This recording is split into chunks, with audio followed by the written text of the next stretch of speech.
बिस्मिल्लाहिर्रहमानिर्रहीम। अस्सलाम वालेकुम। ट्रू इंजीनियरिंग सर्विसेज के चैनल पर खुश आमदीद। आज के लेसन में हम पढ़ेंगे कि किसी भी इलेक्ट्रिकल लोड का मोटर, फ़ैन या कोई भी इलेक्ट्रिकल अप्लाइंसेस जो हैं उसका इलेक्ट्रिकल लोड कैसे कैलकुलेट किया जाता है। जैसा कि हमें मालूम है कि इलेक्ट्रिकल लोड अगर मोटर के हवाले से हम बात करें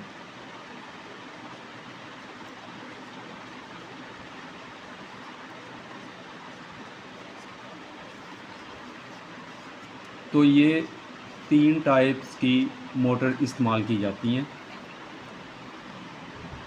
जिसमें हम तीनों टाइप्स की जो मोटर्स हैं उनका इलेक्ट्रिकल लोड कैलकुलेट करना सीखेंगे कि इलेक्ट्रिकल लोड उसका कैसे कैलकुलेट किया जाता है। सबसे पहले हम बात करेंगे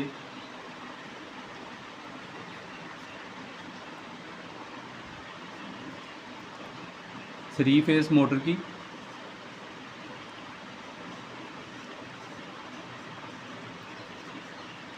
उसके बाद हम बात करेंगे सिंगल फेस मोटर की।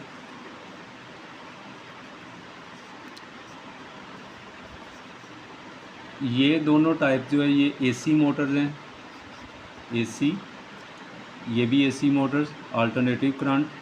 और तीसरे नंबर पे हम बात करेंगे डीसी मोटर की। डायरेक्ट करंट जो मोटर हैं उनका लोड कैसे कैलकुलेट किया जाता है।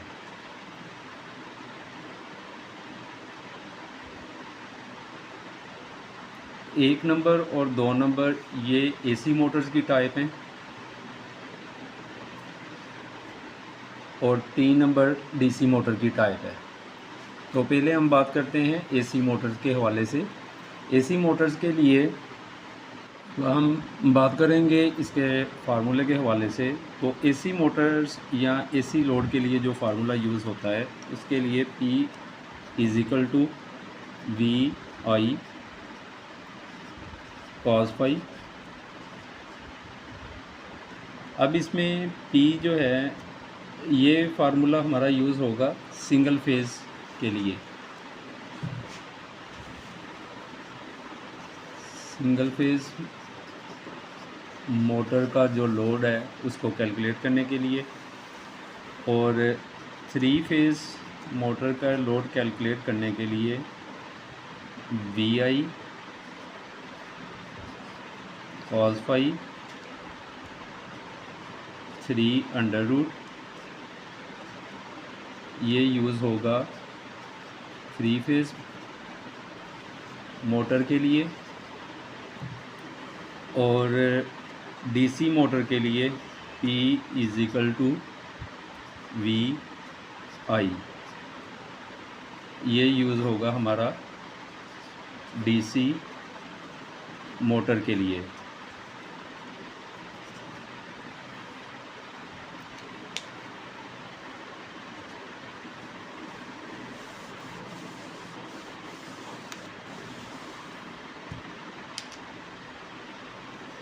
अब हम देखेंगे कि ये जो हमारा फार्मूले हैं, अगर हम 3 फेज़ मोटर के फार्मूले की बात करें तो 3 फेज़ मोटर के लिए जो हमारा पावर का फार्मूला है उसमें P = VI cos phi 3√। इसमें P पावर है जो मोटर की पावर होगी, V = वोल्टेज,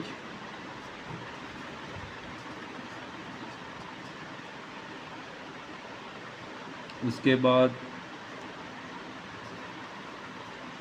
cos phi ये पावर फैक्टर है, 3√= 1.73। जब हम 3 फेज़ मोटर का लोड कैलकुलेट करना चाहेंगे उस वक्त तो हमारा ये फार्मूला यूज़ हो रहा है। अब इसमें अगर हम सिंगल फेज़ मोटर की बात करें तो उसमें 3√, नहीं आएगा और अगर बाकी फार्मूला यही रहेगा। और अगर हम डीसी मोटर की बात करें तो उसमें P = VI आएगा और cos फाई भी उसमें ख़त्म हो जाएगा।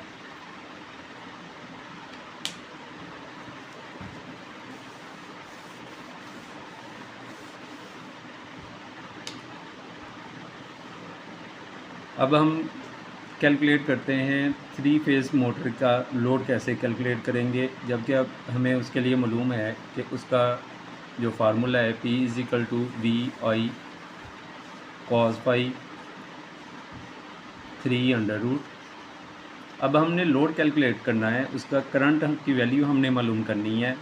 तो हमारा फार्मूला ये बनेगा I = P/V cos फाई और 3√। अब हम कहते हैं जी कि हमारे पास मोटर जो है वो मोटर है हमारे पास 40 किलोवाट की। इसका लोड करंट हम मालूम करना चाहते हैं। I =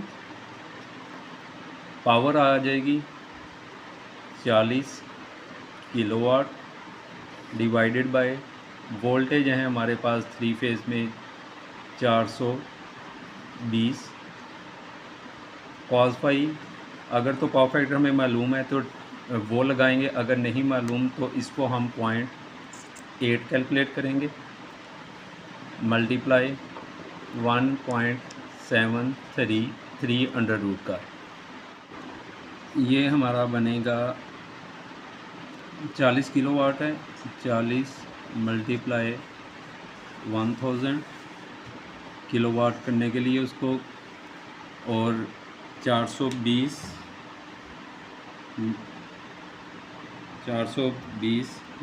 मल्टीप्लाई 0.8 मल्टीप्लाई 1.73, ये हमारा आएगा 581 देंगे। तो हमारे पास जो आंसर आएगा वो 68.8 एम्पेयर इसका लोड बनेगा।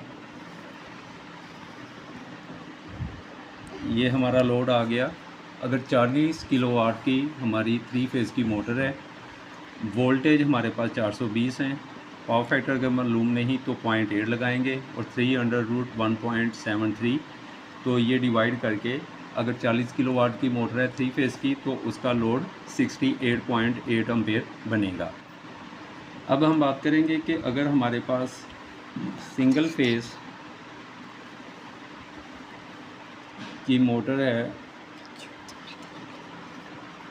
और उसकी कैपेसिटी है, अगर हम कहते हैं 10 किलोवाट, तो उसका लोड कितना होगा। उसके लिए हमारा पावर का जो फार्मूला है वो आएगा P = VI cos फाई। इसमें 300 नहीं आएगा क्योंकि ये हमारी सिंगल फेज़ की मोटर है। पावर इसमें 10 किलोवाट,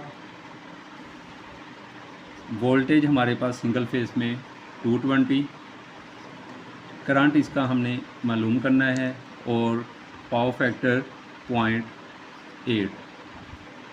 इसको अब हम I = 10 किलोवाट है multiply 1000 divided by 220 multiply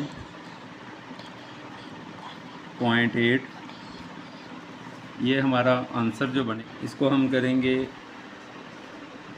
10,000 divided by 176, ये आंसर हमारा आएगा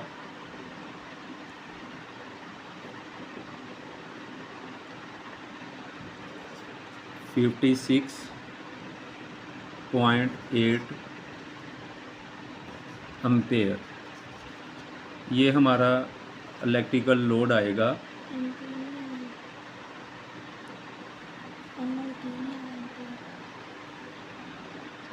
ये हमारा इलेक्ट्रिकल लोड आएगा अगर 10 किलोवाट की हमारी एसी मोटर है तो उसका लोड 56.8 एम्पेयर बनेगा।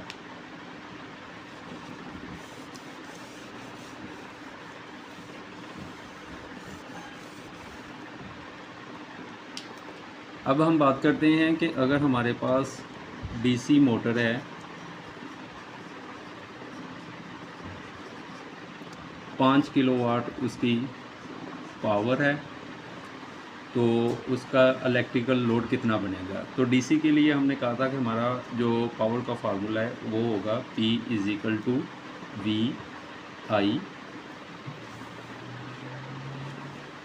अब करंट हमने इसका मालूम करना है I = P/V।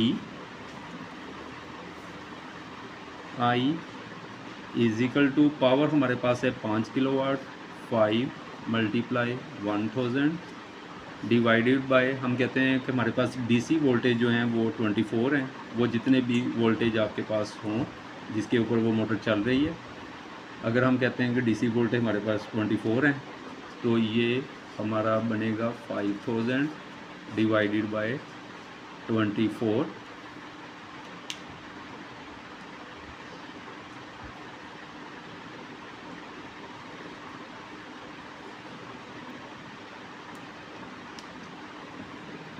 ये लोड हमारा आएगा 208 एम्पेयर। यानी कि अगर हमारे पास डीसी मोटर होगी 5 किलोवाट की, वोल्टेज है हमारे पास 24, तो उसका करंट जो है वो 208 एम्पेयर बनेगा। आज के इस लेक्चर में 3 phase AC motor, single phase AC motor और डीसी मोटर का करंट इलेक्ट्रिकल लोड कैसे कैलकुलेट किया जाता है उसके बारे में हमने डिटेल से पढ़ा। तो अगर आपको ये इंफॉर्मेटिव वीडियो पसंद आई हो तो इसको लाइक और शेयर कीजिए और चैनल को सब्सक्राइब कीजिए, बेल आइकन को प्रेस कीजिए ताकि हर आने वाली इंफॉर्मेटिव वीडियो आप तक पहुंच सके। अल्लाह हाफिज़।